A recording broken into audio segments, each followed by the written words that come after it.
Stacy ने table के नीचे से एमी का हाथ पकड़ लिया। उसके लिए साफ था कि उसकी बेस्ट फ्रेंड इस पूरे हालात को संभालने की हालत में नहीं थी।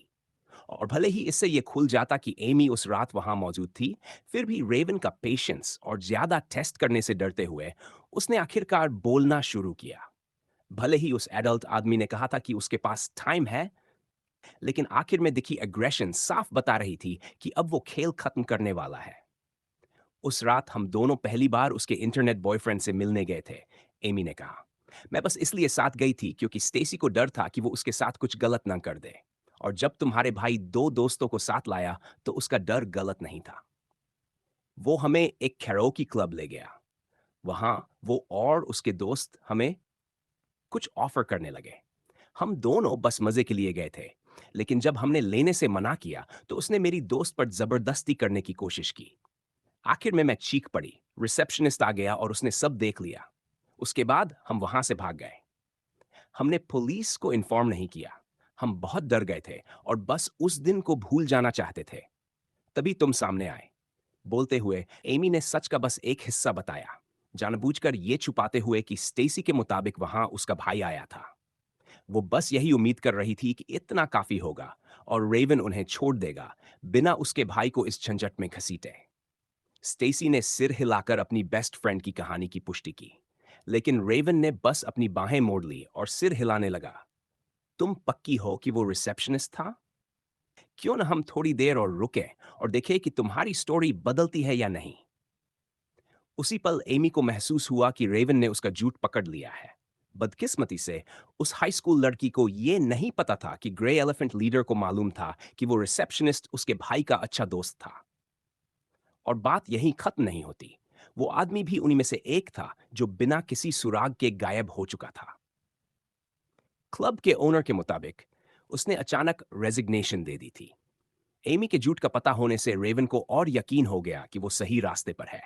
इसके बाद लगभग 30 मिनट तक वो चुपचाप बैठे रहे। एमी ने आखिरकार अपनी कॉफी पी ली, खुद को रिलैक्स्ड दिखाने की कोशिश करते हुए, जैसे उनके पास छुपाने के लिए कुछ नहीं है। लेकिन ये भी काम नहीं आया। क्या मैं टॉयलेट जा सकती हूँ, शायद पूरी सिचुएशन की वजह से या कॉफी की वजह से? एमी ने पूछा। क्या मैं भी जा सकती हूँ?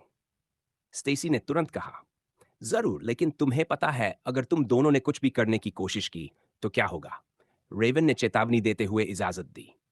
दोनों लड़कियां जल्दी से उठीं और टॉयलेट की तरफ चली गई, जबकि वो आदमी वहीं बैठा रहा। अंदर पहुंचते ही स्टेसी एमी से कुछ बोलने का इंतजार करने लगी। उसे लगा शायद उसके पास कोई प्लान है। हम सच क्यों नहीं बता देते? स्टेसी ने कांपते हाथों के साथ कहा।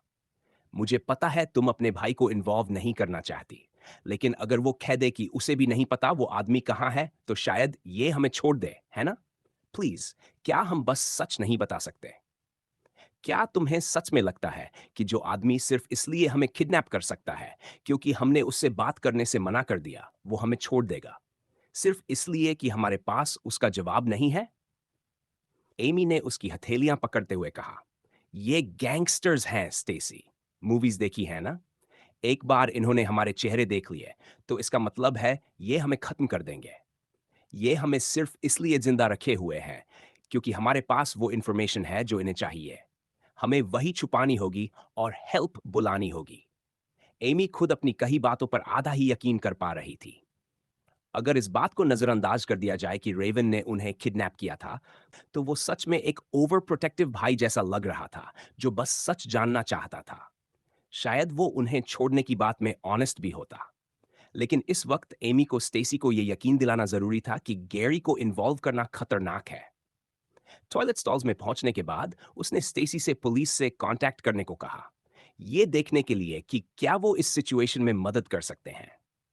साथ ही एमी ने अपने भाई को मैसेज भेजने का फैसला किया, लेकिन ऐसा लग रहा था कि रेस्टोरेंट में सिग्नल ही नहीं था, कम से कम बाथरूम स्टॉल में तो बिल्कुल नहीं।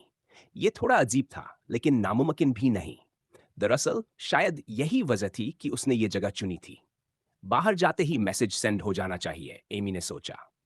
दोनों लड़कियां वापस आई।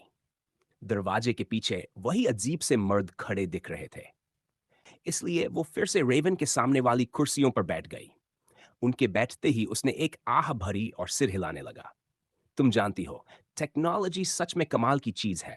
हर दिन नई इन्वेंशंस आती रहती हैं। रेवन मुस्कुराया। मैंने सच में तुम्हारे साथ अच्छा बनने की कोशिश की थी। मैंने कहा था न, कुछ ट्राई मत करना। उसके फोन पर दो टेक्स्ट मैसेजेस आए। एमी को ठीक से समझ नहीं आया कैसे, लेकिन उसे यकीन हो गया कि उसे पता चल गया था कि दोनों ने कुछ करने की कोशिश की है। टॉयलेट में माइक्रोफोन्स, कैमरास, डैम, मुझे पहले ही समझ जाना चाहिए था कि ये बस एक नॉर्मल कॉफी शॉप नहीं है। अगर ऐसा है तो इन्होंने हमारी सारी बात सुन ली होगी। घबराकर एमी ने वही किया जो उसे अब एकमात्र रास्ता लगा। हालात पूरी तरह बिगड़ चुके थे। हेल्प! हमें इस आदमी ने किडनैप किया है। हमें स्कूल से उठा लाया और बाहर खड़े उन लोगों से धमकाया। प्लीज हमारी मदद करो।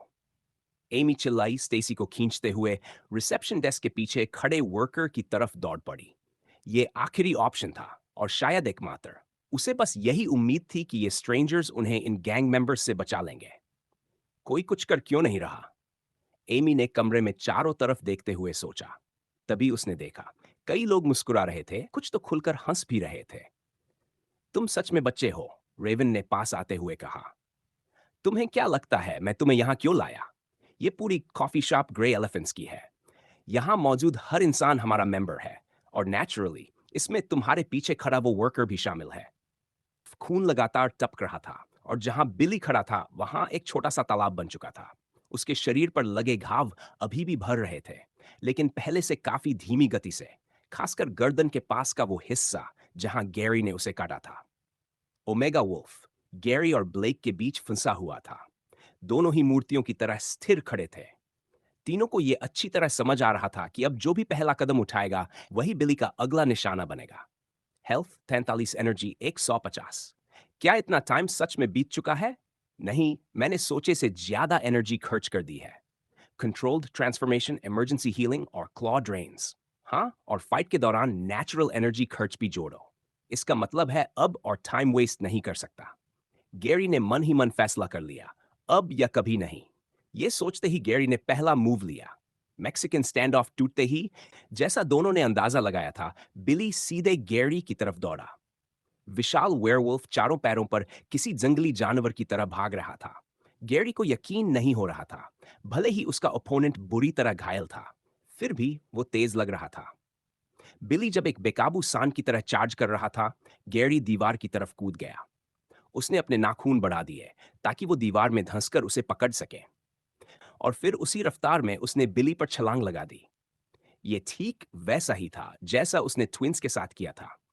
गैरी का टैकल बेहद जोरदार था। उसने दूसरे वेयरवुल्फ को दीवार से दे मारा। बिली चौंक गया, और गैरी ने एक पल भी गवाए बिना उसका सिर पीछे से पकड़कर जोर से दीवार में दे मारा। बिली के मुंह और सिर के किनारे से खून फूट पड़ा। वेयरवुल्फ की खोपड़ी काफी मजबूत होती है, इंसान या आम भेड़िए से कहीं ज्यादा। गैरी की मौजूदा स्ट्रेंथ में कोई इंसान तो कुचल ही जाता। भूरे वेयरवुल्फ की खाल कुछ लेदर आर्मर जैसी महसूस हो रही थी। उंगलियां बस एक हद तक ही अंदर जा पा रही थी। उसके बाद हड्डियां इतनी सख्त थीं कि क्लॉज के साथ भी उन्हें तोड़ना नामुमकिन लग रहा था। असल में वेयरवुल्व्स आमतौर पर पंजों से बड़े कट्स बनाते हैं, लेकिन खुली मुट्ठी से पंच करने पर उंगलियों की मांसपेशियां खोपड़ी को भेदने के लिए काफी मजबूत नहीं होती। कई बार पंच और ग्रैब करना स्वाइप से ज्यादा असरदार होता है। अब बिली का सिर पकड़कर रखते हुए गैरी उम्मीद कर रहा था कि वो उसकी खोपड़ी भेद पाएगा और इसे हमेशा के लिए खत्म कर देगा।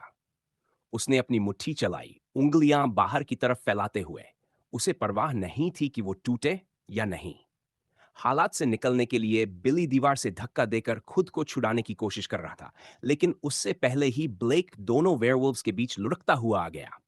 उनके बड़े बॉडीज के बीच काफी जगह थी। अंदर घुसते ही ब्लेक ने छोटे डैगर्स निकालकर बिली के हाथों के पीछे घुसा दिए। डैगर्स आर पार निकल गए, साफ बता रहे थे कि ये छोटे ब्लेड्स ब्लेक के पहले वाले बड़े ब्लेड से कहीं ज्यादा शार्प थे। हालांकि फिर भी बिली को मारने के लिए काफी नहीं। इसके बाद अपने आखिरी सही सलामत ब्लेड से ब्लेक ने बिली की टांगों के पीछे वार करना शुरू कर दिया, ताकि उसे चलने फिरने लायक न छोड़ा जाए। बिली ने जबरदस्त स्पीड और स्ट्रेंथ दिखाई थी, लेकिन ऑल्टर्ड हंटर के दिमाग में स्पीड ज्यादा खतरनाक थी और सबसे पहले उसी को तोड़ना जरूरी था। ब्लेक के इस सहयोग की वजह से गैरी की उंगलियां बिली की खोपड़ी के पीछे जा लगीं। पहले तो वो खाल को चीरते हुए अंदर घुसी, लेकिन फिर उसे महसूस हुआ कि उसकी उंगलियां मुड़ने लगी हैं।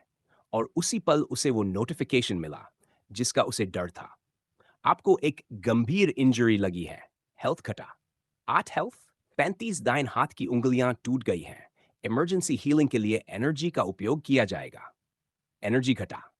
10 मेरे पास अभी एक हाथ और है। टूटी हुई उंगलियों वाले हाथ से बिली का सिर पकड़े रखते हुए गैरी ने दूसरा हाथ पीछे खींचा और इस बार मुट्ठी बांधकर जोर से बिली के सिर के पीछे मारा। आवाज ऐसी थी जैसे एक पत्थर दूसरे पत्थर पर गिरा हो। बिली लड़खड़ा गया। उसकी नजर धुंधली होने लगी। लेकिन गैरी रुका नहीं। उसने फिर हाथ पीछे खींचा और फिर मारा और फिर मारा। उसी दौरान अपने आखिरी ब्लेड से ब्लेक लगातार बिली की टांगों के पीछे वार करता रहा, उसे पूरी तरह इमोबिलाइज करने की कोशिश में। वेयरवुल्फ के पास स्पीड और स्ट्रेंथ दोनों थी, लेकिन ब्लेक के दिमाग में स्पीड ही सबसे बड़ा खतरा था और उसी को पहले खत्म करना जरूरी था। हर वार के साथ बिली का शरीर छोटा होता जा रहा था। सेकंड दर सेकंड उसका आकार घट रहा था और उसके घाव अब साफ साफ दिखने लगे थे। उसी समय गैरी के कानों में एक मैसेज गूंजा। ये सुनते ही उसने फुल ट्रांसफॉर्मेशन कैंसिल कर दिया ताकि एनर्जी बचा सके। हाई स्कूलर का शरीर भी छोटा होने लगा, लेकिन गैरी ने तुरंत अपने हाथों और पैरों पर कंट्रोल्ड ट्रांसफॉर्मेशन बनाए रखा। कहीं कोई आखिरी सरप्राइज न मिल जाए। उसने बिली को छोड़ दिया और उसका शरीर जमीन पर गिर पड़ा। उसका पूरा सिर खून से लथपथ था। पहचानना मुश्किल हो गया था। एक आंख पर खून जमी पड़त थी और दूसरी में तलवार से बना गहरा छेद। ब्लेक भी घुटनों के बल बैठा हुआ था, गहरी गहरी सांसें लेते हुए। वो पूरी तरह थक चुका है। हैरानी की बात नहीं, वो न ऑल्टर्ड है न वेयरवुल्फ। फिर भी उसने ये सब कर दिखाया। उस पल गैरी के दिल में ऑल्टर्ड हंटर के लिए सम्मान और बढ़ गया। एक पल के लिए उसे ब्लेक के ऊपर अपने पिता की छवि दिखाई दी। ब्लेक तो 1 स्टार हंटर भी नहीं था, जबकि उसके पिता 3 स्टार थे। गैरी कल्पना भी नहीं कर पा रहा था कि उसके पिता कितने ताकतवर रहे होंगे। गैरी का पैर मजबूती से बिली की छाती पर टिका हुआ था, उसे भागने का कोई मौका नहीं देते हुए।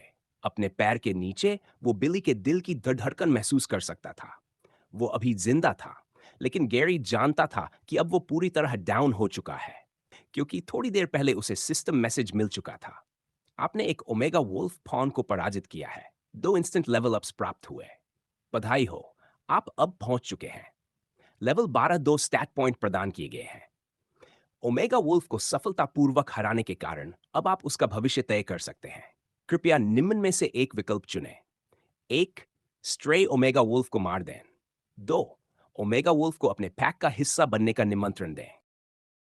गैरी ने उस मैसेज को कई बार पढ़ा, क्योंकि उसे यकीन ही नहीं हो रहा था कि उसने सही पढ़ा है या नहीं। सिस्टम उसे 2 ऑप्शंस दे रहा था।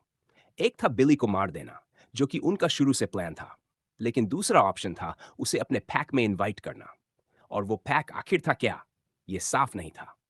ओह हाँ, सिस्टम ने मुझे एक ऑप्शनल क्वेस्ट दिया था, उसे अपने पैक में लेने का, बट कभी बताया ही नहीं कि उसका फायदा क्या है।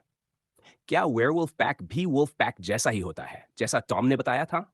एक तरह की कोलैबोरेशन जहां सब मिलकर हंट करते हैं। इस बार जैसे गैरी के सवालों का जवाब देने के लिए सिस्टम ने खुद ही उसे आंसर दे दिया। पराजित वेयरवुल्फ पॉन ग्रेड का था। नाइट ग्रेड वेयरवुल्फ होने के नाते आप अपने से नीचे रैंक वाले वेयरवुल्व्स को पैक में इनवाइट कर सकते हैं। पैक बनाने पर आप स्वतः अल्फा वुल्फ बनेंगे और सिस्टम से कुछ विशेष बेनिफिट्स प्राप्त करेंगे। अल्फा वुल्फ तो ये सच में वैसा ही है जैसा टॉम ने समझाया था, लेकिन बेनिफिट्स क्या होंगे? गैरी ने सोचा। दुर्भाग्य से सिस्टम की हेल्पफुलनेस यहीं खत्म हो गई और वो फिर से चुप हो गया। फिर भी गैरी को काफी अहम जानकारी मिल चुकी थी।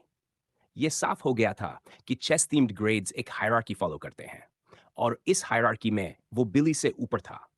लेकिन ये ख्याल उसे सुकून देने वाला नहीं था। हो सकता है रैंक में वो ऊपर हो, मगर बिली की ओवरऑल स्ट्रेंथ फिर भी उससे ज्यादा थी। अगर बिली को ग्रो करने दिया जाता तो बस टाइम की बात होती। वो उसे पीछे छोड़ देता, शायद उससे गद्दी भी छीन लेता।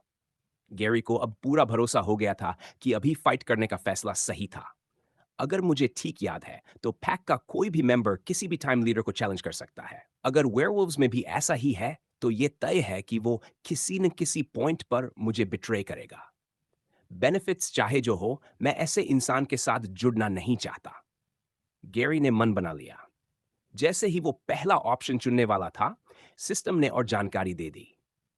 ओमेगा को पैक में एक्सेप्ट करने पर उसे बीटा वुल्फ क्लासिफाई किया जाएगा। बीटा वुल्व्स को अल्फा के आदेश मानने होंगे। अल्फा सीट के लिए चैलेंज महीने में सिर्फ एक बार ही किया जा सकता है। बेटा बनने पर कोई और अल्फा उसे अपने पैक में इनवाइट नहीं कर सकता और न ही कोई ओमेगा उसे दबाकर अपना पैक बना सकता है। मेरे ऑर्डर्स मानेगा?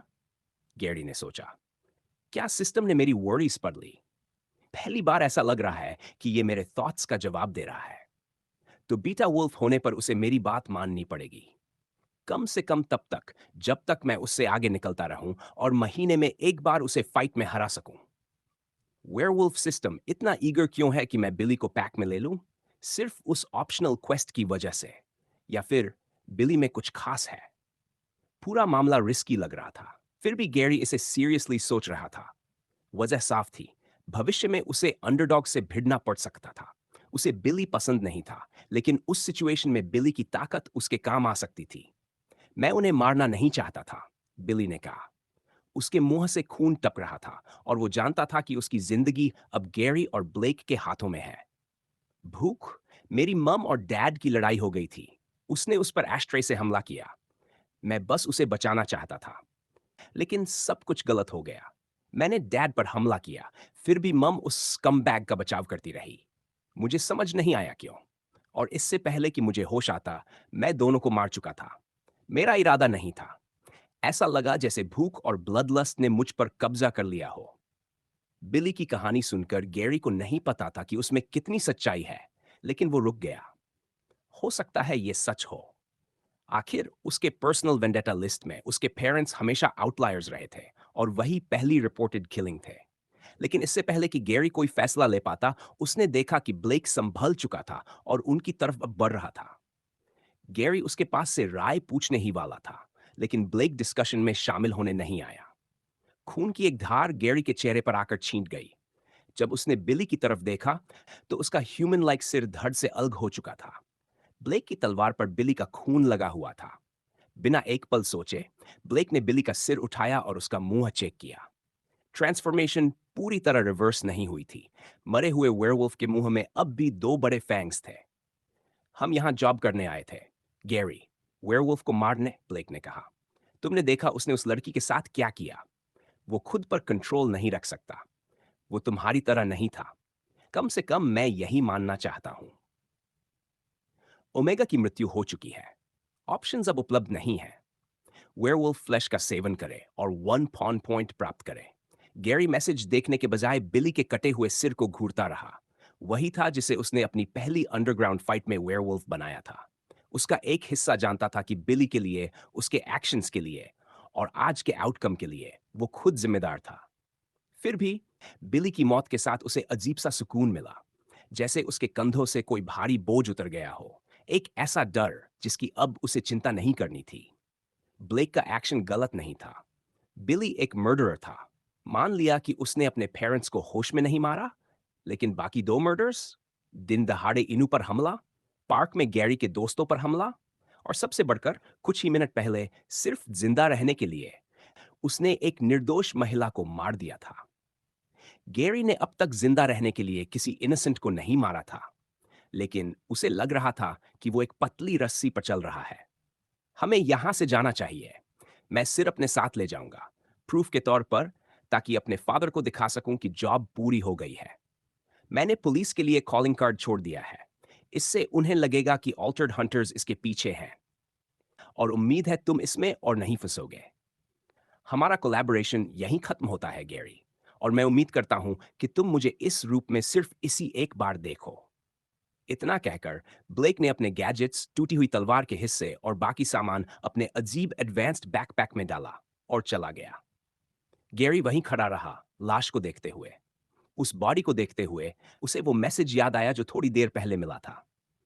मैंने पहले भी बॉडीज कंज्यूम की हैं और मुझे और स्ट्रांग बनते रहना होगा। ये सोचते हुए उसने आर्म का एक हिस्सा उठाया और उसमें बाइट ले लिया। उसने अपना सिर ट्रांसफॉर्म कर लिया था ताकि ये आसान हो, और अगर कोई नीचे आ भी जाए तो। लेकिन कोई नहीं आया। कुछ बाइट्स के बाद मैसेज दिखाई दिया। 1 पॉइंट प्राप्त हुआ। पॉइंट से आप अपने बॉडी को अगले ग्रेड में अपग्रेड कर सकते हैं। पॉइंट्स का उपयोग स्किल्स और स्टैट्स अपग्रेड करने में भी किया जा सकता है। वार्निंग, पॉइंट्स असाइन होने के बाद बदलाव वापस नहीं लिए जा सकते। अगले ग्रेड में इवॉल्व होना। इसका मतलब क्या मुझे किंग या क्वीन ग्रेड बनने के लिए वेयरवुल्व्स का शिकार करते रहना होगा? लेकिन अगर मैं इन्हें स्टैट्स अपग्रेड में ही लगा दूं, तो ग्रेड का क्या मतलब? गैरी ने सिर खुजाते हुए सोचा। सिस्टम ने बस इतना ही बताया था, बाकी सब समझना गैरी पर छोड़ दिया गया था। सब खत्म होने के बाद उसने जल्दी से अपने स्पेयर कपड़े पहन लिए। उसे अच्छा लग रहा था कि इस बार वो प्रिपेयर्ड था। अपने सामान उठाकर गैरी ने आखिरकार फोन उठाया और जेब में रखने वाला ही था कि स्क्रीन देखते ही उसके हाथ से फोन लगभग गिर ही गया। एमी का मैसेज पढ़कर उसका दिल बैठ गया। मैसेज पढ़ने के ठीक एक पल बाद गैरी ने अपने पीछे का सीन देखा। उसने बिली के शरीर के सिर्फ कुछ हिस्से ही खाए थे, लेकिन अब ऐसा नहीं लग रहा था कि उससे उसे कोई एक्स्ट्रा स्पेशल पॉइंट्स या स्टैट्स मिलने वाले हैं। उसी समय बिली का यूनिक बॉडी उसे अपनी स्पिरिचुअल एनर्जी रिस्टोर करने में मदद कर चुका था और वो अब 200 से भी ऊपर पहुंच चुकी थी। मैसेज पढ़ते हुए उसे अजीब सा एहसास हुआ कि शायद आगे उसे इसकी सच में जरूरत पड़ने वाली है। क्या इस जगह को ऐसे ही छोड़ना सेफ है? गेरी ने सोचा। ब्लेक तो पहले ही निकल चुका है और उसने कहा था कि उनकी कॉलिंग कार्ड की वजह से पुलिस यही मानेगी कि ये ऑल्टर्ड हंटर्स का काम है। असल में वो इसलिए हेजिटेट कर रहा था क्योंकि कहीं ऐसा ना हो कि कुछ ऐसा पीछे छूट गया हो जिससे उसकी पहचान हो सके। उसके खून, सलाइवा और बाकी डीएनए एविडेंस के बारे में तो वो कुछ कर ही नहीं सकता था, जो कि अब समहाउ नॉर्मल सा हो चुका था। पहले भी इससे कोई फर्क नहीं पड़ा था, इसलिए वेयरवुल्फ को नहीं लगा कि अब कोई फर्क पड़ेगा। प्रॉब्लम यह थी कि कहीं और चीजें नन हो जिनकी उसे चिंता करनी चाहिए। उसने अपना टूटा हुआ बैग और जो फूड पैकेजेस उसने खरीदे थे, वो सब उठा लिए थे। सवाल बस ये था, क्या कुछ और भी था? गैरी ठीक से सोच ही नहीं पा रहा था। उसकी बहन के साथ जो हुआ था, वही उसके दिमाग में घूम रहा था। आखिर में उसने बस अपना ब्रोकन बैग और फोन उठाया, सिर्फ जरूरी चीजें, एंड वहां से भाग निकला। वो एमी के मार्क को फॉलो करना चाहता था, लेकिन वो उसकी करंट पोजीशन से बहुत दूर था, इसलिए एग्जैक्ट लोकेशन पता नहीं चल पा रही थी। लकीली उसकी बहन इतनी समझदार थी कि उसने मैसेज भेजते वक्त लोकेशन अटैच कर दी थी, जो गैरी के हिसाब से कॉफी शॉप की थी। क्या हुआ? एमी फिर से ट्रबल में क्यों है? स्टेसी का इससे क्या लेना देना है? वो किसको लेकर वरीड है? अंडरडॉग्स? क्या उन्होंने आखिरकार मुझे ढूंढ लिया? लेकिन फिर भाई के बारे में पूछने वाला कौन है? क्या मुझे खाई से कांटेक्ट करना चाहिए? गैरी के दिमाग में सवालों की बाढ़ सी आ गई थी, लेकिन उसके पैर बिना रुके उसी लोकेशन की तरफ दौड़ते रहे। रास्ते में उसने एमी को कई टेक्स्ट्स भेजे प्लीज रिप्लाई करने के लिए। मैसेज पर मैसेज, लेकिन कोई जवाब नहीं आया। आखिर में गैरी ने उसकी किस्मत आजमाने के लिए उसे कॉल कर दिया। रिंग हो रही है। अगर उसे कैप्चर कर लिया गया होता, तो क्या उन्होंने उसका फोन तोड़ नहीं दिया होता ताकि वो मदद न मांग सके? लेकिन कुछ रिंग्स के बाद जब लगने लगा कि शायद वो कॉल नहीं उठाएगी। ओह नहीं, मुझे बहुत सॉरी है गैरी। मैंने अभी सारे मैसेजेस देखे। आई एम सो सॉरी, मुझे पहले बताना चाहिए था। दूसरी तरफ से एमी की घबराई हुई आवाज आई। गैरी वहीं रुक गया, ये समझने की कोशिश करते हुए कि आखिर हो क्या रहा है। एमी, क्या तुम सेफ हो? अभी कहाँ हो? मुझे बताओ। मैं अभी आ रहा हूं। आखिरकार गैरी खुद को एक बहुत ही फेमिलियर जगह पर खड़ा पाया, अपने ही अपार्टमेंट बिल्डिंग के सामने। ये जानकर उसे राहत मिली कि उसकी बहन सेफ थी, या कम से कम फोन पर उसने यही कहा था। एमी ने उससे पहले घर आने को कहा था, ताकि वो आज जो कुछ भी हुआ उसे फेस टू फेस समझा सके। अपेरेंटली फोन पर सब कुछ एक्सप्लेन करना बहुत ज्यादा कॉम्प्लिकेटेड था। अगर ये उसे काम करने की कोशिश थी, तो इसका उल्टा असर हुआ। गैरी और ज्यादा वरीड हो गया। फिर भी ये जानकर कि वो अपार्टमेंट में ही है, उसने इसे गुड साइन माना। लेकिन फिर भी उसके मन में ये डर था कि कहीं ये ट्रैप न हो। हाई स्कूलर ने दरवाजे को सूंघा कई बार ताकि कोई फॉरेन सेंट मिल सके। कुछ भी सस्पिशियस न मिलने पर वो अपार्टमेंट की साइड से चढ़ा और खिड़कियों से अंदर झांका, लेकिन अंदर किसी के होने के कोई साइंस नहीं थे। पूरा एरिया चेक कर लिया है, सेफ ही होना चाहिए, राइट? लेकिन अगर नहीं हुआ तो क्या मुझे खाई को कॉल करना चाहिए? क्या उसे इसमें इन्वॉल्व करना सही होगा? गैरी समझ नहीं पा रहा था कि इस सिचुएशन को कैसे हैंडल करे। फोन उसके हाथ में था, कॉल करने के लिए रेडी। उसने की से डोर खोला और धीरे से उसे पुश किया। कुछ और बार सूंघने के बाद उसकी नाक को बस एमी की सेंट आई, साथ में रोजेस और कोकोनट की खुशबू। शैम्पू? गैरी को सरप्राइज हुआ। एमी! गैरी ने अपार्टमेंट में घुसते हुए आवाज दी, हर कॉर्नर को केयरफुली देखते हुए। उसने एक हाथ अपनी पीठ के पीछे छुपाया और उस पर कंट्रोल ट्रांसफॉर्मेशन एक्टिवेट कर ली। अगर कोई इंट्रूडर हुआ तो वो डील कर सके और साथ ही अपनी बहन से भी छुपा सके, अगर वो सच में अकेली हो। I am in the kitchen, Amy की आवाज आई। गैरी का दिल जोर से धड़क रहा था। उसे डर था कि कहीं उसकी नाक उसे धोखा न दे रही हो। लेकिन कॉर्नर मुड़ते ही उसने अपनी बहन को देख लिया। एमी टेबल पर बैठी थी, उसके सिर पर टॉवल लिपटा हुआ था। एमी, तुम सच में ठीक हो। गैरी ने गहरी सांस छोड़ी, ट्रांसफॉर्मेशन कैंसिल करते हुए। अपनी बहन को सेफ देखकर उसने तुरंत उसे चेक करना शुरू कर दिया। कोई मार्किंग्स, कोई ब्रूजेस, कुछ भी नहीं था। वो बिल्कुल ठीक लग रही थी। मुझे सॉरी है कि मैंने तुम्हें इतना वरी कराया। जब तुमने कॉल किया, मैं शावर में थी। एमी ने माफी मांगी, उसका सिर हाथों में झुका हुआ था। Really sorry. आज जो कुछ भी हुआ, उसके बाद मुझे उस शावर की जरूरत थी। मेरा दिमाग ठीक से काम नहीं कर रहा था। मुझे पहले एक्सप्लेन करना चाहिए था। जब एमी ये बोल रही थी, गैरी उसके दिल की तेज धड़कन सुन सकता था। वो सच में डरी हुई थी और उसे वरी कराने की वजह से और भी ज्यादा अपसेट। गैरी जानना चाहता था कि आखिर ऐसा क्या हुआ था जिसने उसे इतना शेकन बना दिया। और तुम? एमी ने पूछा, उसके कपड़ों की हालत देखते हुए। उसकी एक स्लीव फटी हुई थी, कंट्रोल्ड ट्रांसफॉर्मेशन की वजह से। ऊपर से उसका बैग भी टूटा हुआ था। उसकी चिंता मत करो, गैरी ने सिर हिलाते हुए कहा और सामने की कुर्सी खींचकर बैठ गया। मैं ठीक हूं, लेकिन अब तुम मुझे बताओ, तुम्हारे साथ एग्जैक्टली क्या हुआ? मुझे पता है, तुम मजाक में ऐसा मैसेज कभी नहीं भेजती। किसने तुमसे उनके भाई के बारे में पूछा? तुम्हें साथ आने के लिए फोर्स क्यों किया? तुमने क्यों कहा कि तुम्हें मेरी हेल्प चाहिए? एमी, मुझे सब कुछ जानना है। एमी ने साइड में देखा और उसकी आंखों से आंसू गिरने लगे। I am sorry Gary. Main कोशिश की थी कि तुम्हें इन्वॉल्व न करूं, सच में की दी। लेकिन अब वो तुम्हारे बारे में जानते हैं और मुझे डर है कि अगला टारगेट तुम हो सकते हो। एमी ने शुरुआत से सब कुछ बताना शुरू किया। उसने गैरी को बताया कि कैसे उस दिन एक अजीब आदमी उनके स्कूल आया था, अपने भाई हॉक को ढूंढते हुए। फिर एमी ने यह भी बताया कि अगले दिन स्टेसी ने उसे क्या बताया था, कि उसकी बेस्ट फ्रेंड को पहले से पता था कि वो लोग एक गैंग मेंबर से मिलने जा रहे हैं, जो खुद को ग्रे एलिफेंट्स का हिस्सा बता रहा था। एमी बहुत ज्यादा बोल रही थी, हर छोटी डिटेल समझा रही थी, यहां तक कि अपनी खुद की राय भी जोड़ रही थी कि रेवन को यह जानकारी कैसे मिली होगी। उसे गहरी गिल्ट हो रही थी और वो चाहती थी कि गैरी को हर एक स्टेप पता हो। उसकी बहन ने कभी भी गैंगस्टर्स को गैरी के बारे में कुछ भी बताना नहीं चाहा, ना ये कि वो कौन है, ना ये कि वो उस दिन वहां मौजूद था। जब किडनैपिंग की बात आई, तो एमी ने देखा कि गैरी के दांत भींच गए थे और उसकी मुट्ठियां कस गई थी। ये रिएक्शन एमी को एक्सपेक्टेड था। मां के हॉस्पिटलाइज्ड होने के बाद से गैरी हमेशा से ही उसे लेकर बहुत प्रोटेक्टिव रहा था। फिर भी गैरी चुप रहा और एमी की पूरी कहानी खत्म होने का इंतजार करता रहा। आखिरकार एमी उस पॉइंट पर पहुंची जहां उसने कॉफी शॉप में मदद के लिए रोना शुरू किया था।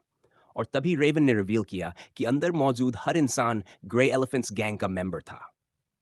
मुझे कोई रास्ता नहीं दिख रहा था, सच में नहीं, एमी ने कहा। मैं कुछ भी नहीं बताना चाहती थी, बस टाइम स्टॉल करना चाहती थी, इस उम्मीद में कि तुम हमें बचाने आ जाओगे। मुझे खुद नहीं पता था कि तुम क्या कर पाते, लेकिन मैं तुमसे किया हुआ प्रॉमिस तोड़ना नहीं चाहती थी। लेकिन स्टेसी ने सब कुछ उगल दिया। उसने उन्हें बता दिया कि हॉक के साथ आखिरी लोग हम नहीं थे, बल्कि तुम थे, गैरी। स्टेसी ने उन्हें बताया कि तुम कैसे वहां घुस आए, उसे कहा कि वो हमें बाहर निकाल ले जाए, और वो आखिरी बार था जब हमने उस आदमी के भाई को देखा। ये बोलते वक्त एमी के हाथ पहले से भी ज्यादा कांप रहे थे। गैरी ने इंस्टिंक्टिवली उसके हाथ पकड़ लिए, उसे कंफर्ट देने की कोशिश करते हुए। सब ठीक है एमी, गैरी ने धीरे से कहा। तुम्हें किसी बात की चिंता करने की जरूरत नहीं है। सच कहूं तो मुझे बस ये खुशी है कि तुम सेफ बाहर आ गई। तुम्हें उसी दिन सब कुछ मुझे बता देना चाहिए था, जब वो आदमी स्कूल आया था। मैं तुम्हें कहता कि बस सच बता दो और बाकी मैं हैंडल कर लेता। मुझे पता था तुम यही कहोगे गैरी, एमी ने आंसू पोंछते हुए कहा। लेकिन तुम हर चीज अकेले नहीं उठा सकते। मैंने देखा है तुम मम की जगह लेने की कोशिश कर रहे हो जब से वो हॉस्पिटल में है। मैं तुम्हें और बर्डन नहीं करना चाहती थी। वैसे भी ये सब स्टेसी की गलती है। मैंने उससे उसके बाद बात नहीं की, ना टेक्स्ट किया, ना कुछ लिखा। और सच कहूं तो मुझे नहीं पता कि मैं कभी उसे फिर से देखना भी चाहूंगी या नहीं। जब उसने सब कुछ बता दिया, हॉक के भाई ने उससे कहा कि वो फ्री है। और तुम्हें पता है फिर क्या हुआ? वो चली गई। स्टेसी ने यह तक नहीं पूछा कि मुझे भी जाने दे। उसने उसे कन्विंस करने की कोशिश तक नहीं की।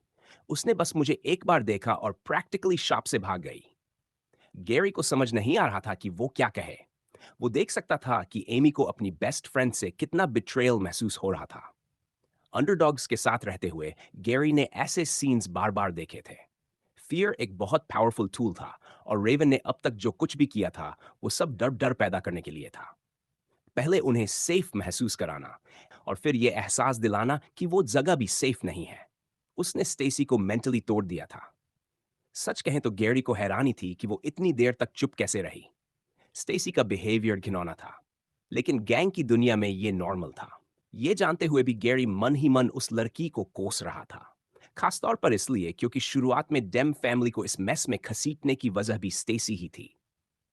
जब गैरी अपनी बहन से ये पूछने ही वाला था कि वो कैसे बच पाई, एमी ने खुद ही आगे बोलना जारी रखा। मुझे लगा अब मेरा अंत हो गया है। उस आदमी ने बताया कि कॉफी शॉप में किसी तरह का जैमर था। मैं किसी को कॉल नहीं कर सकती थी, मैसेज भी सेंड नहीं हो रहा था। फिर वो मुझे देखने लगा और हंसने लगा। उसे मुझे होपलेस और डेस्परेट देखकर मजा आ रहा था। किसी ने मुझे कुछ नहीं किया, तो मैं वापस बैठ गई, डरते हुए कि अब क्या होगा। मैं रेडी थी कि वो फिर से तुमसे जुड़े सवाल पूछेगा, उस दिन क्या हुआ था। लेकिन पता नहीं क्यों वो बस मेरे सामने बैठा रहा और अपनी कॉफी पीता रहा। कभी कभी वो अपने लोगों को कुछ ऑर्डर्स देता था, लेकिन ज्यादातर समय वो बस मुझे स्mirk के साथ देखता रहता था। मैं वहां शायद कई घंटों तक बैठी रही। कितना वक्त बीता मुझे ठीक से पता भी नहीं। आखिर में वो उठा और चला गया। मैं शॉक में थी, ये सोचते हुए कि कहीं ये भी कोई ट्रैप न हो। मैं कुछ देर और वहीं बैठी रही, लेकिन किसी को मेरी परवाह नहीं थी। फिर मैंने हिम्मत जुटाई और धीरे धीरे डोर की तरफ गई। जब किसी ने नहीं रोका, तो मैं जितनी तेज भाग सकती थी भाग गई। जो कुछ भी हुआ था, मैं उसे प्रोसेस ही नहीं कर पा रही थी। ये कहते हुए एमी ने अपने पैर कुर्सी पर चढ़ा लिए और खुद को गले लगा लिया। गैरी तुरंत उठा और उसे गले लगा लिया। एमी ने उसे रोका नहीं, बस उसकी छाती में मुंह छुपाकर रोने लगी।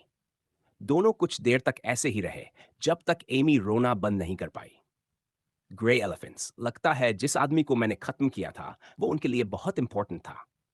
कोई आम इंसान पूरे कॉफी शॉप को ऐसे यूज नहीं कर सकता, इतने सारे लोगों के साथ। तो अब स्लो की दो सबसे बड़ी गैंग्स मेरे पीछे हैं।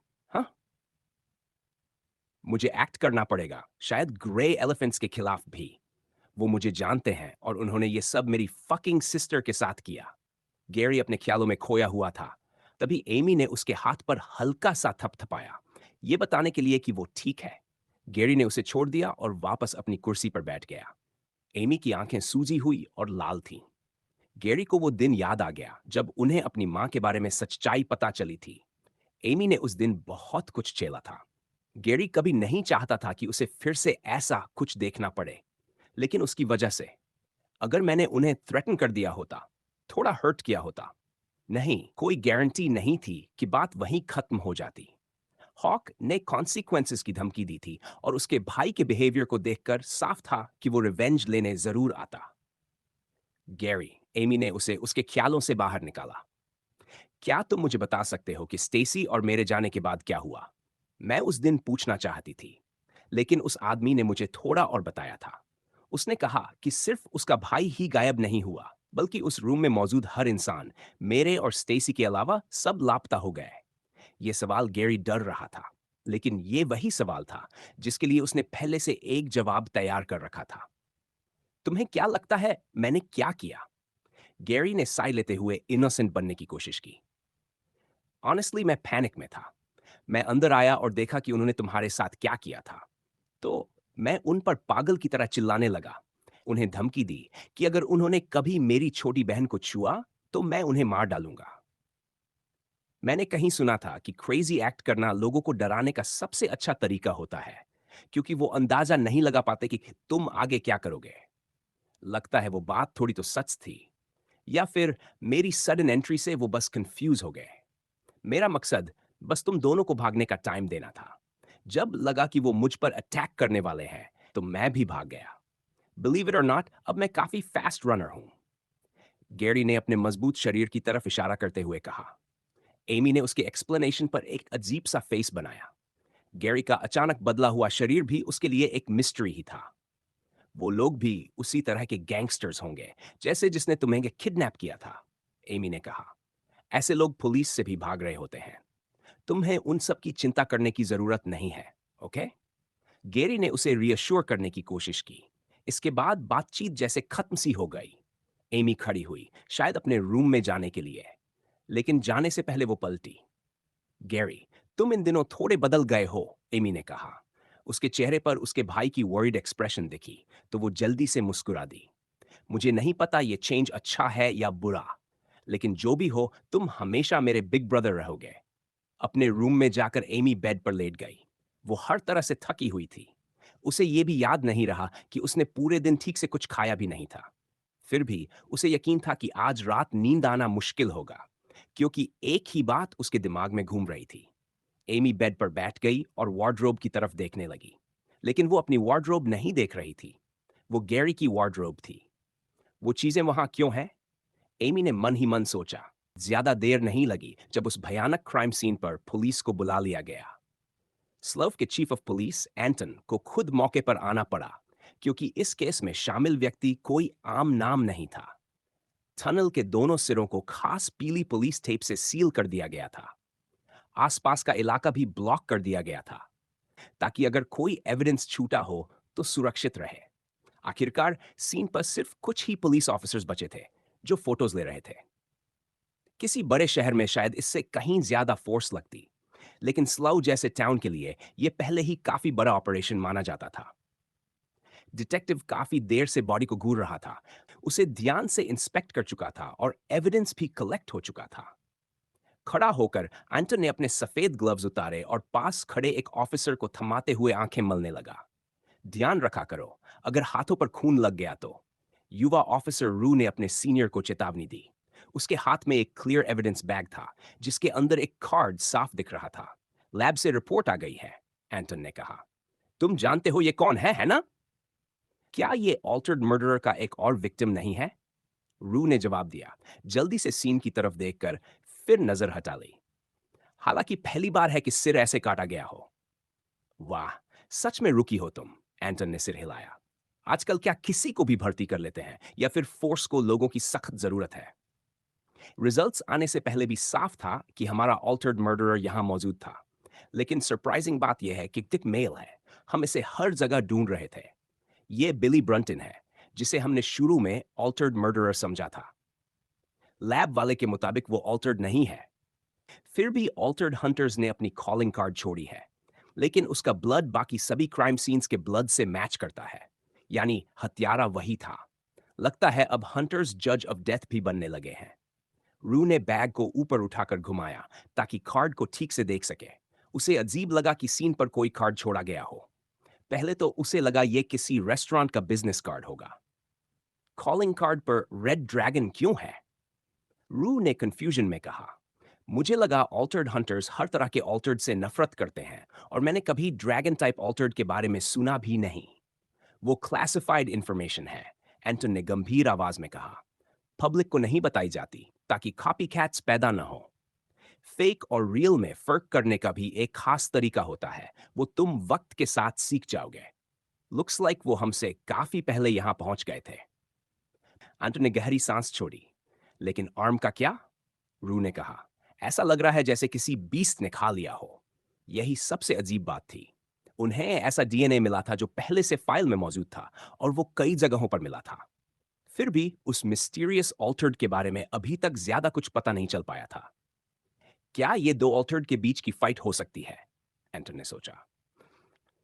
टेरिटरी को लेकर ऑल्टर्ड आपस में लड़ते हैं, ये सुना है, लेकिन एक दूसरे का शिकार करना, या फिर बिली किसी ऑल्टर्ड के साथ मिलकर ये किलिंग्स कर रहा था और दूसरा भाग निकला?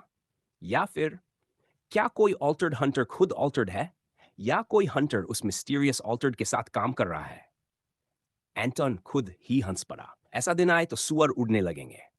अंडरग्राउंड एक खाली डोजो के अंदर एक युवा टीनेज बॉय सीधे बैठा था, अपने पैरों पर पीठ पूरी तरह सीधी। ब्लेक उस सीक्रेट बेस में था जिसे उसके फादर ने बनाया था, एक ऐसी जगह जिसे सिर्फ ऑल्टर्ड हंटर्स ही ढूंढ और खोल सकते थे। टेबल पर ग्लास जैसे कंटेनर के अंदर बिली ब्रंटन का कटा हुआ सिर रखा था। उसके नुकीले दांत अब भी साफ दिख रहे थे, एक तरफ ज्यादा। सिर पर कुछ नॉन ह्यूमन डिटेल्स भी थे, जैसे रंगीन फर और हल्के नुकीले कान। अच्छा हुआ मैंने सही वक्त पर सिर काट दिया, ब्लेक ने सोचा। लगता है ट्रांसफॉर्मेशन रिवर्स हो रही थी। हमने बस अज्यूम किया था कि बिली ही ऑल्टर्ड मर्डरर है, कंफर्म कभी नहीं किया। टेक्निकली वो ऑल्टर्ड नहीं, बल्कि वेयरवुल्फ था। पता नहीं डैड इस डिफरेंस को रिकॉग्नाइज करेंगे या नहीं। अपने पिता के बारे में सोचते हुए ब्लेक के मन में कई सवाल आए। जब उसके फादर लौटेंगे, क्या वो प्राउड होंगे कि उसने अकेले एक ऑल्टर्ड को हंट किया? क्या ये उसका पहला स्टार काउंट होगा? या फिर वो नाराज होंगे कि ब्लेक ने उनकी गैर मौजूदगी में अपनी जान रिस्क में डाल दी? दाईं ओर देखते हुए ब्लेक को अपनी टूटी हुई सोर्ड और सारे गैजेट्स दिखे जो उसने इस्तेमाल किए थे। कुछ गैजेट्स वो रिसेट या रिपेयर कर सकता था, लेकिन सोर्ड के साथ ऐसा मुमकिन नहीं था। ऑल्टर्ड हंटर्स के ज्यादातर आइटम्स वो खुद क्राफ्ट करते थे, कम से कम छोटे गैजेट्स तो। लेकिन सोर्ड्स और आर्मर ऐसी चीजें नहीं थीं जिन्हें आसानी से बनाया जा सके। हर हंटर को हंटर्स एसोसिएशन से कुछ आइटम्स मिलते हैं, उनके रैंक के हिसाब से। जैसे ही मुझे पहला स्टार मिलेगा, मैं बेहतर इक्विपमेंट के लिए एलिजिबल हो जाऊंगा। एक बेहतर सोर्ड वो अच्छा रहेगा। पता नहीं 5 स्टार टॉप हंटर्स को किस लेवल का गियर मिलता होगा। एक पल के लिए ब्लेक फ्यूचर के बारे में डे ड्रीम करने लगा, खुद को उन्हीं में से एक के रूप में। उसे खुद पर हैरानी हुई कि आज जो उसने किया उसे उसने एंजॉय किया था। फाइट का थ्रिल, जान को रिस्क में डालना और खुद से स्ट्रॉन्गर एनिमी को हराना। पहले वो नफरत करता था कि उसके फादर ने उसे ऑल्टर्ड हंटर की जिंदगी में धकेल दिया। ओजकस हंट अक्सर कहता था कि ये उनके ब्लड में है, और पहली बार ब्लेक को समझ आया कि उसके पिता का मतलब क्या था। अब तक ब्लेक इससे बचता रहा था। जब भी फादर हंटिंग पर ले जाने की बात करते, वो बहाने बना लेता। लेकिन बिली को मारना, वो सैटिस्फाइंग था। ऐसा लगा जैसे उसने सच में कुछ अचीव किया हो। जब तुम वापस आओगे डैड, शायद शायद मैं इस हंटिंग वाली चीज को सीरियसली लेना शुरू करूं। ब्लेक खड़ा हुआ और एक पल के लिए उसके दिमाग में गैरी की इमेज फ्लैश हुई, दोनों मिलकर बिली को हराते हुए। काश तुम वेयरवुल्फ न बने होते, तुम एक बेहतरीन ऑल्टर्ड हंटर बनते। हैरानी की बात यह थी कि गैरी ने काफी लंबे समय बाद इतनी अच्छी नींद ली थी। आमतौर पर कोई भी सोचेगा कि ये जानना कि स्लौफ की दोनों सबसे बड़ी गैंग्स अब उसके पीछे पड़ी हैं, उसे रात भर करवटें बदलने पर मजबूर कर देगा। लेकिन बिली के मुकाबले एक ऐसा विशाल वेयरवुल्फ जो बेधड़क लोगों को मार रहा था, ग्रे एलिफेंट्स गैंग, उसे कहीं कम बड़ा खतरा लग रहा था। एक अजीब से तरीके से ऐसा लगा जैसे उसने एक प्रॉब्लम के बदले दूसरी प्रॉब्लम ले ली हो। इस पूरी सिचुएशन की सबसे बदकिस्मती वाली बात बस यही थी कि इसमें एमी शामिल हो गई थी। फिर भी उन्होंने उसे जाने क्यों दिया? गैरी ने सोचा, अपने शरीर को स्ट्रेच करते हुए। उसकी बहन अब भी शांति से सो रही थी। ऐसा लग रहा था कि वो कुछ ही देर पहले सोई है, क्योंकि गैरी पूरी रात उस पर नजर रखे हुए था। और जब उसने आंखें बंद की थी, एमी तब भी जाग रही थी। उसे पता था कि वो कैसा महसूस कर रही होगी। जब दिमाग चिंता से भरा हो तो सोना लगभग नामुमकिन हो जाता है, लेकिन आखिरकार थकान जीत ही जाती है। गैरी ने एमी से कहा था कि आज स्कूल मत जाना, और उसने मान भी लिया था। वो वैसे तो जरूर जाती, लेकिन सच ये था कि उसके पास स्टेसी का सामना करने की ताकत ही नहीं बची थी। फिर भी वो ज्यादा दिन छुट्टी नहीं ले सकती थी। उसकी अटेंडेंस पहले ही गिर रही थी, और अगर और गिरी तो पेरेंट्स को बुलाया जाता और वो एक और नई मुसीबत खड़ी कर देता। Name Gary Dame, class warrior, state human, grade night level 12 XP, 340 1890। Health 100 energy, 300 strength, 15 dexterity, 15 endurance, 15 3 stat points unassigned, एक पॉन पॉइंट अवेलेबल। अपना स्टेटस देखते हुए गैरी सोचने लगा कि वो अपने जमा किए हुए स्टैट पॉइंट्स कैसे इस्तेमाल करे। पहले वो हमेशा एनर्जी बढ़ाता था, लेकिन अब ऐसा लग नहीं रहा था कि उसकी कोई कमी है। इतने सारे स्किल्स इस्तेमाल करने के बावजूद उसके पास अब भी काफी एनर्जी बची रहती थी। ऊपर से उसने ये भी जान लिया था कि लड़ाई के दौरान वो नेचुरली भी रिप्लेनिश हो सकती है। नहीं, उसकी असली कमी उसकी 3 नेचुरल स्टैट्स में थी। वॉरियर क्लास लेने से उसकी सारी स्टैट्स बैलेंस्ड हो गई थी, लेकिन सिर्फ वही बिली को हराने के लिए काफी नहीं था। यह कहना मुश्किल था कि बिली के बेस स्टैट्स ज्यादा थे या फिर उसने ज्यादा मीट खाकर खुद को मजबूत किया था। क्या मुझे इन्हें बैलेंस्ड ही रखना चाहिए या फिर किसी एक डायरेक्शन में स्पेशलाइज करना चाहिए? गैरी ने सोचा। स्टैट पॉइंट्स तो अभी छोड़ सकता हूं, फाइट के बीच में भी डाल सकता हूं, लेकिन यह फॉन पॉइंट अलग मामला है। सिस्टम के मुताबिक मैं इसे बॉडी ग्रेड अपग्रेड कर सकता हूं, स्किल्स अपग्रेड कर सकता हूं या स्टैट्स में डाल सकता हूं। पहला ऑप्शन तो बेकार लगता है जब तक मैं अपना पैक बनाने का इरादा न रखूं। मुझे यह भी नहीं पता कि सच में और वेयरवुल्व्स हैं भी या नहीं, और बिली के बाद मैं किसी को कन्वर्ट करना भी नहीं चाहता। ये अल्फा वुल्फ वाली चीज किसी गैंग लीडर से ज्यादा अलग नहीं है, तो फिर असली फायदा क्या है? गैरी ने सोचा। आधा मन था कि सिस्टम जवाब दे, लेकिन हमेशा की तरह खामोशी। क्लॉ ड्रेन ही ऐसा स्किल है जो अभी अपग्रेड हो सकता है, लेकिन क्लॉज तो मैं कंट्रोल ट्रांसफॉर्मेशन से भी पा सकता हूं। उसका असली फायदा बस लाइफ स्टील है। और अगर बाद में पता चला कि इसे इस्तेमाल से ही नेचुरल रूप से बढ़ाया जा सकता है, तो पॉन पॉइंट वेस्ट हो जाएगा। गैरी सच में डर रहा था कि कहीं पॉन पॉइंट गलत जगह खर्च न हो जाए। स्टैट पॉइंट्स तो लेवल अप से फिर मिल जाते हैं, लेकिन पॉन पॉइंट ऐसा नहीं था। रोज रोज वेयरवुल्फ से सामना थोड़ी होता है। इसी वजह से उसने फिलहाल इसे बचाकर रखने का फैसला किया। तैयार होकर गैरी स्कूल जाने वाला ही था कि उसने एमी को बेडरूम के दरवाजे पर खड़ा देखा, नींद से भरी आंखों को मलते हुए। इतनी जल्दी क्यों उठ गई? गैरी ने प्यार भरे लहजे में कहा। हमने तय किया था कि आज तुम घर पर रहोगी। तुम्हें मुश्किल से 2 घंटे की नींद मिली होगी। मुझे पता है, एमी ने जवाब दिया। खाने की खुशबू आ रही थी, उसी से नींद खुल गई। शायद बॉडी को अब इसी टाइम पर उठकर खाने की आदत हो गई है। मैं बस थोड़ा खा लूंगी, फिर सो जाऊंगी। ठीक है, गैरी ने हंसी रोकते हुए कहा। याद रखना, अगर कुछ भी हो, कोई बाहर। मैं तुरंत कॉल करूंगी। एमी ने बीच में ही कह दिया। तुम स्पीड डायल पर हो, बस एक क्लिक में रेडी मैसेज चला जाएगा। उसने बड़े से स्माइल के साथ गैरी को बाहर धकेल दिया, जो दरवाजा बंद होते ही गायब हो गई। वो कमरे में लौटी और वार्डरोब की तरफ बढ़ी, लेकिन अपनी नहीं। वो गैरी की वार्डरोब थी जो उसके बेड के सामने रखी थी। एमी कुछ सेकंड तक वहीं खड़ी रही। जरूर बस सपना रहा होगा, उसने खुद को समझाने की कोशिश की। प्लीज, बस सपना हो। वार्डरोब खोलते ही उसे गैरी के ढेर सारे कपड़े दिखे, लेकिन एक कोने में नीचे, पुराने और गंदे कपड़ों के ढेर के नीचे, कुछ और भी था। वो जानती थी क्योंकि उसने ये कल देखा था। एक बार फिर उसने हाथ डालकर उस फाइल के नीचे से एक कैरियर बैग निकाला। बैग के अंदर कपड़े थे, साधारण कपड़े नहीं। बैग से उसने एक लाल ट्रैक सूट निकाला जो जगह जगह फटा हुआ था और खून से सना हुआ था। ज्यादातर खून पीछे की तरफ था। और बस यही नहीं था। एमी ने कपड़ों को कसकर पकड़ लिया। आंसू तुरंत नहीं गिरे। उसने एक बार फिर ध्यान से देखा, फिर जल्दी से कपड़ों को वापस बैग में ठूस दिया और उसे फिर से बाकी कपड़ों के नीचे छुपा दिया। कॉफी शॉप से भागने के बाद एमी को गैरी की चिंता सता रही थी। उसे नहीं पता था रेवन उसके साथ क्या करेगा। खुद के बारे में सोचने के बजाय उसने गैरी की वार्डरोब खोली थी, उसके कपड़े पैक करने के लिए, ताकि अगर जरूरत पड़े तो वो भाग सके। उसी बीच उसकी नजर कैरियर बैग पर पड़ी थी। वो पूरी तरह चौंक गई थी। उसे यह भी नहीं पता था कि कहीं उसके अपने कपड़ों पर खून लगा या नहीं। खून सूखा हुआ था, लेकिन उसका दिमाग काम नहीं कर रहा था। सब कुछ गंदा लग रहा था, जैसे वो कभी इसे देखना ही नहीं चाहती थी।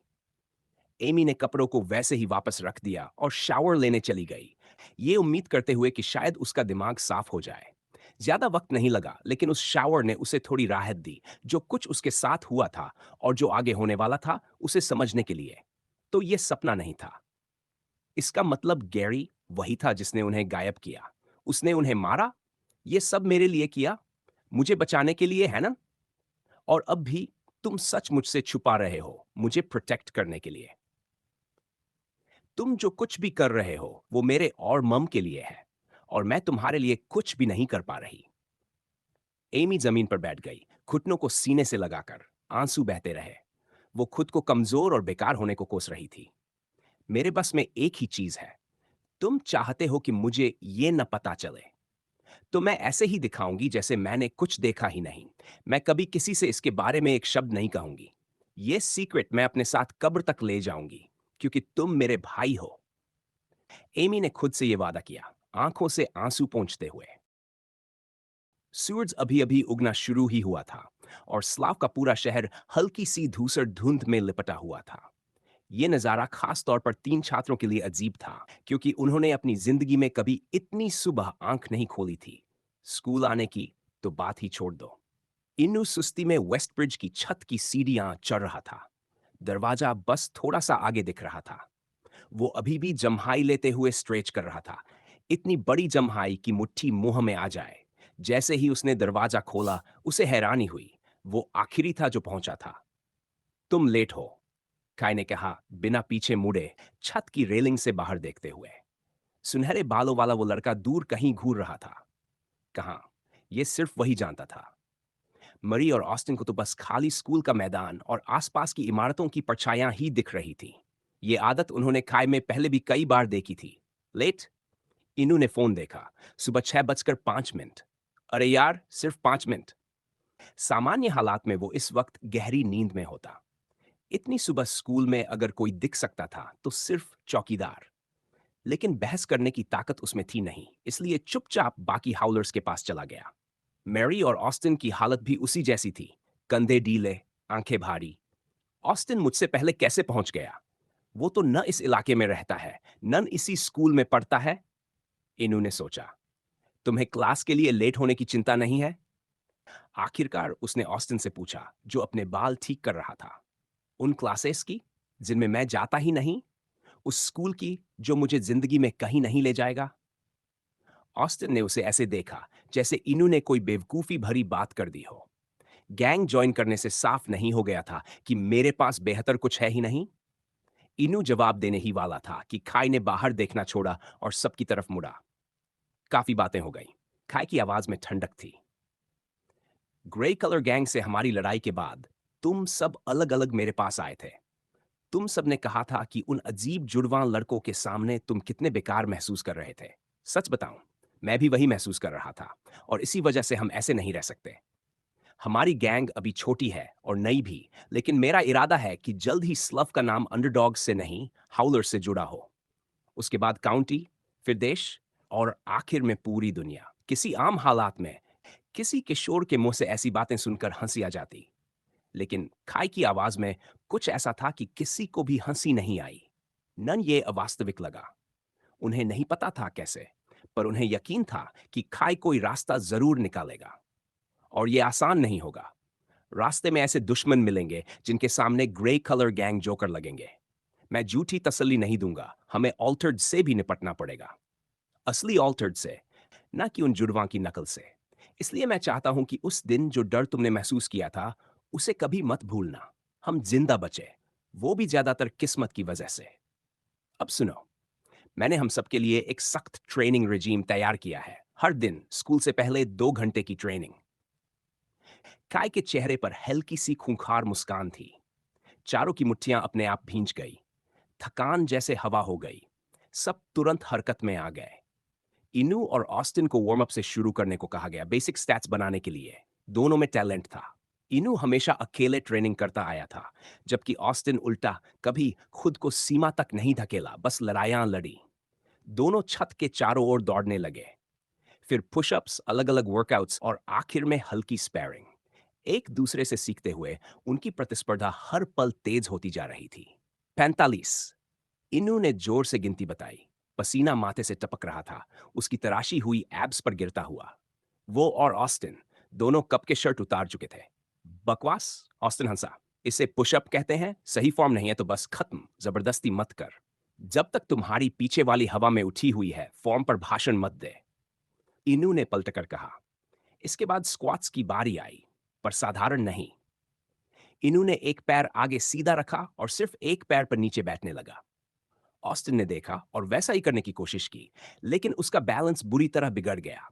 नीचे पहुंचते ही उसने जोर लगाया, पूरा शरीर कांप रहा था। गिरने ही वाला था कि इनू ने उसे थाम लिया। दिखने से कहीं ज्यादा मुश्किल है, इनू ने कहा। ऑस्टिन किसी मुस्कान की उम्मीद कर रहा था, लेकिन इनू का चेहरा गंभीर था। तू जबरदस्त पंच मारता है, लेकिन तेरे पैर कमजोर हैं। अगर तू अपने पैरों को मेरे जैसे मजबूत कर ले, तो तेरी पंचेस और भी खतरनाक होंगी। ऑस्टिन वापस चलते हुए इनू की टांगों को देखने लगा। उसकी जांघें पेड़ों जैसी मोटी थी, जैसे पैंट के अंदर सांस लेने तक की जगह न हो। मैं समझता था ये भी मेरी तरह नेचुरली स्ट्रांग है, ऑस्टिन ने सोचा। लेकिन लगता है ये सब मेहनत का नतीजा है। खाई को इस बात से कोई फर्क नहीं पड़ रहा था कि दोनों लड़के आपस में नोक झोंक कर रहे हैं।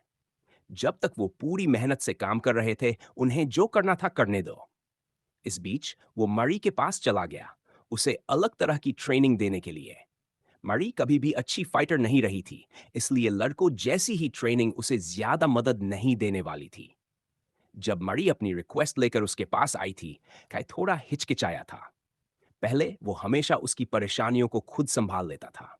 लेकिन जब मरी ने कबूल किया कि उसे डर है कि कहीं उसे फिर से किडनैप न कर लिया जाए, तो काय के पास बहस करने को कुछ बचा ही नहीं था। उसके पास आकर काय ने एक छोटा सा सूटकेस खोला। अंदर दो छोटे 4 इंच के नाइव्स रखे थे। रुको, तुम चाहते हो कि मैं इन्हें इस्तेमाल करूं? मरी हैरान हो गई और इंस्टिंक्टिवली बॉक्स को पीछे धकेल दिया। तुम्हें हथियार मिले कैसे? अगले ही पल उसे अपने रिएक्शन पर हल्का पछतावा हुआ। साफ था कि इन्हें हासिल करने के लिए काय ने काफी पापड़ बेले होंगे। हाँ, मैं चाहता हूं कि तुम इन्हें इस्तेमाल करो, काय ने जवाब दिया। उसकी आवाज में हल्की सी झुंझलाहट थी। उसे यकीन था कि अगर कोई उसकी बात समझ सकता है तो वो मरी ही है। तुम दूसरों की तरह लड़ना चाहती हो, है ना? चलो, खुद को धोखा मत दें। हम दोनों जानते हैं कि तुम फाइटर नहीं हो, मरी। न तुम्हारा शरीर हमारी उम्र वालों से मुकाबला करने लायक है, न ही एडल्ट मर्दों से। और न तुम्हारे पास वो एक्सपीरियंस या स्किल्स है जो इस कमी को पूरा कर सके। कम वक्त में इस गैप को भरने के सिर्फ दो रास्ते हैं। या तो वेपन्स इस्तेमाल करो, या ऑल्टर्ड बन जाओ। दूसरा ऑप्शन हमारे लिए लगभग नामुमकिन है, तो हमें पहला ही चुनना होगा। मुझ पर भरोसा करो। दुनिया में ऐसे साइकोस हैं जो बिना सोचे समझे तुम्हारे खिलाफ हथियार इस्तेमाल करेंगे। यहां तुम्हारी जान की बात हो रही है। इस बेवकूफ प्राइड में मत पड़ो कि वेपन्स इस्तेमाल करना गलत है। उसी प्राइड की वजह से मत मर जाना। मरी ने फिर से उन दोनों नाइव्स को देखा। इस बार उसने उन्हें बॉक्स से निकालकर अपने हाथों में थाम लिया। हैंडल पकड़ना उसे सरप्राइजिंगली नेचुरल लगा, ठीक वैसे ही जैसे किचन में चाकू पकड़ा जाता है। ध्यान से देखने पर उसे फर्क समझ आया। ये किचन नाइफ जैसा नहीं था, बीच में गार्ड था जिससे हाथ ब्लेड पर न फिसले। और डैगर जैसा भी नहीं था, आखिरी सिरा गोल था, नुकीला नहीं। ये प्राइड की बात नहीं है, मेरी ने आखिरकार कहा, खाई की आंखों में देखते हुए। मैं किसी को मारना नहीं चाहती। मैं समझती हूं तुम क्या कह रहे हो। और शायद किसी दिन, अगर मेरी जान बनाम उनकी जान की बात आएगी, तो मैं आखिरी सांस तक लड़ूंगी। लेकिन ये वेपन्स, अगर मैंने इन्हें इस्तेमाल किया, तो किसी की जान जा सकती है। खाई आगे बढ़ा, मरी के हाथों से दोनों नाइव्स ले लिए और उससे थोड़ी दूरी पर खड़ा हो गया, ताकि उसे चोट न लगे। उसने नाइव्स को कॉम्बैट पोजीशन में पकड़ा, ब्लेड हाथ के पीछे की तरफ निकली हुई नंगी अंगूठे की तरफ, जैसे डैगर्स में होती है। वो बिल्कुल उन सीक्रेट एजेंट्स जैसा लग रहा था जो मरी ने टीवी पर जंगलों में लड़ते हुए देखे थे। तुम्हें इन्हें मारने के लिए इस्तेमाल नहीं करना, खाई ने समझाया। तुम इन्हें कट करने के लिए इस्तेमाल करोगी, स्टैब करने के लिए नहीं। वो चलने लगा, घूमते हुए, ब्लेड्स के साथ, जैसे किसी असली ओपोनेंट से लड़ रहा हो। मारी ध्यान से देख रही थी। ऐसा लग रहा था मानो खाई सिर्फ एक नहीं, कई दुश्मनों से शैडो फाइट कर रहा हो। उसका प्रदर्शन इतना इम्प्रेसिव था कि इनू और ऑस्टिन भी अपनी वार्म अप रोककर उसे देखने लगे। उसकी मूवमेंट्स स्मूथ थी, तेज थी, और सबसे ज्यादा वो कॉन्फिडेंट था। डेमोन्स्ट्रेशन खत्म होते ही दोनों लड़के और भी ज्यादा मोटिवेटेड महसूस करने लगे। अगर तुम स्टैब करोगी, काय ने आगे कहा, तो वेपन फंस सकता है। हो सकता है तुम उसे शरीर से निकाल ही न पाओ, या इससे भी बुरा, वो उसे तुम पर ही इस्तेमाल कर लें। दोनों हालात में उन्हें पलटकर वार करने का मौका मिल जाता है। जैसा मैंने दिखाया, वैसे इस्तेमाल करना तुम्हारे लिए कहीं बेहतर है, खासकर तुम्हारी मौजूदा स्ट्रेंथ को देखते हुए। मारी ने ब्लेड्स वापस लेते हुए सिर हिलाया। खाई ने धीरे धीरे मूवमेंट सिखाने शुरू किए, एक एक करके, हर कदम पर डिटेल में समझाते हुए कि किस सिचुएशन में क्या करना सबसे सही रहेगा। उसके पास लकड़ी के नकली ब्लेड्स भी थे। दोनों अलग अलग सिचुएशंस को प्ले करके देखते और खाई शुरुआत से हर चीज एक्सप्लेन करता। मरी को मुश्किल हो रही थी, लेकिन उसे पता था कि ये आसान नहीं होगा। उसे मालूम था कि इसमें वक्त लगेगा। करीब 1.5 घंटे बाद सबने ब्रेक लेने का फैसला किया। खाई को छोड़कर सब हाँफ रहे थे, सब बीच में इकट्ठा हुए। मरी ने सबके लिए खाना तैयार किया था, सैंडविचेस जो उसने और उसकी माँ ने मिलकर बनाए थे। सब बड़े मन से खाने में लग गए। कुछ देर तक सन्नाटा रहा, सबके मन में सवाल थे। खाई को देखकर इनू और ऑस्टिन और जानना चाहते थे कि वो असल में है कौन। और ये ही नहीं, उन्हें गैरी के बारे में भी और जानने की क्यूरियोसिटी थी, क्योंकि उनका वाइस लीडर जैसे कुछ जानता था। लेकिन कोई कुछ बोल नहीं रहा था, इसलिए सब चुपचाते रहे, जब तक मैरी ने खामोशी तोड़ी। तुम्हें ये जगह सच में बहुत पसंद है ना खाई? वो मुस्कुराई। हम कहीं और भी ट्रेनिंग कर सकते थे, लेकिन ये अब भी तुम्हारी फेवरेट स्पॉट है। मेरी स्पॉट शायद अब सच में मेरी ही है। लेकिन पहले जब मैं यहां आता था तो अक्सर कोई और भी यहां खड़ा होता था, मैदान की तरफ देखते हुए। पता नहीं अब वो कहां है। बाकी सब एक दूसरे को अजीब नजरों से देखने लगे जब खाई बीते दिनों में खो गया। आखिरकार ऑस्टिन खुद को रोक नहीं पाया। खाई, उसने कहा, मैं तुम्हारे बारे में और जानना चाहता हूं। जो कुछ हम सब साथ झेल चुके हैं, उसके बाद मुझे लगता है कि हमें यह जानने का हक है। सब लोग इस वक्त छत पर फर्श पर बैठे हुए थे। बीच में एक टोकरी रखी थी जिसमें मरी के बनाए हुए सैंडविचेस थे। अब उनमें से ज्यादातर खत्म हो चुके थे और मरी को लग रहा था कि थोड़ी ही देर में ट्रेनिंग फिर से शुरू हो जाएगी। लेकिन तभी ऑस्टिन ने वो सवाल पूछ लिया जिसका जवाब लड़के कब से जानना चाहते थे। ऑस्टिन के बोलते ही मैरी ने खाई को एक खास नजर से देखा। साफ था कि वो कुछ जानती थी और ये देखना चाह रही थी कि खाई क्या जवाब देता है। क्या वो उन्हें बताएगा या नहीं? लगता है पीछे नाइव्स के साथ मुझे लड़ते कर तुम सब क्यूरियस हो गए है ना? हमेशा की तरह बिल्कुल काम। दूसरी तरफ इनू का चेहरा थोड़ा लाल हो गया था। उसे खुद नहीं पता था कि उसे शर्म क्यों आ रही है। आखिर वो सिर्फ झांक ही तो रहे थे। तुम सही हो, तुम्हें मेरे बारे में और जानने का हक है। मैं जानबूझकर खुद को तुमसे छुपाना नहीं चाहता, लेकिन अभी सही समय नहीं है। मैं वादा करता हूं, जब हम स्लोव को अपने कब्जे में ले लेंगे, तब मैं सब कुछ बता दूंगा। बस मुझ पर भरोसा रखो, अभी सच जानना तुम्हारे लिए फायदे से ज्यादा नुकसानदेह होगा। काई ने हल्की सांस छोड़ी। और वैसे भी, हमारा महान लीडर यहां नहीं है, और मैं एक ही बात दोबारा नहीं कहना चाहता। जब बताऊंगा, तो तुम सबको एक साथ बताऊंगा। काई का ये रहस्यमय जवाब उनकी क्यूरियोसिटी और बढ़ा गया, लेकिन अब तक वो उसका भरोसा जीत चुका था। ग्रे कलर गैंग के हाइडआउट में जो कुछ हुआ था, उसके बाद उन सबके बीच का बॉन्ड काफी मजबूत हो चुका था। वैसे, इन्नू ने पूछा, तुमने गैरी को यहां बुलाया क्यों नहीं? हमारा लीडर है, उसे एग्जाम्पल सेट नहीं करना चाहिए। और तुमने मुझे मैसेज क्यों भेजा कि उसके मामलों में ज्यादा टांग न डाऊं? मुझे लगता है तुमने बाकियों को भी ऐसा ही कहा होगा। लेकिन जब वो उन ट्विंस से अकेले भिड़ा था, तुमने देखा था उसने उनके साथ क्या किया। ये मुमकिन कैसे है? ये भी एक जायज सवाल था। उनमें से आधे लोग जवाब जानते थे, हालांकि मरी ने उसे गलत तरह से समझ लिया था। अगर इतनी क्यूरियोसिटी है, तो तुम खुद उससे पूछ सकते हो। खाई ने कंधे उचका दिए। लेकिन ज्यादा मुमकिन है कि वो तुमसे झूठ बोले। और वैसे भी इससे से फर्क क्या पड़ता है? उसने वहां हमारी जान बचाई, अपनी जान जोखिम में डालकर। तुम सबकी तरह उसके भी अपने सीक्रेट्स हैं। मुझे लगता है सबसे अच्छा यही है कि वो खुद तय करे कि हमें कब बताना है। और जहां तक उसे बुलाने की बात है, तुमने देखा था ना उसने उन ट्विन्स के साथ क्या किया?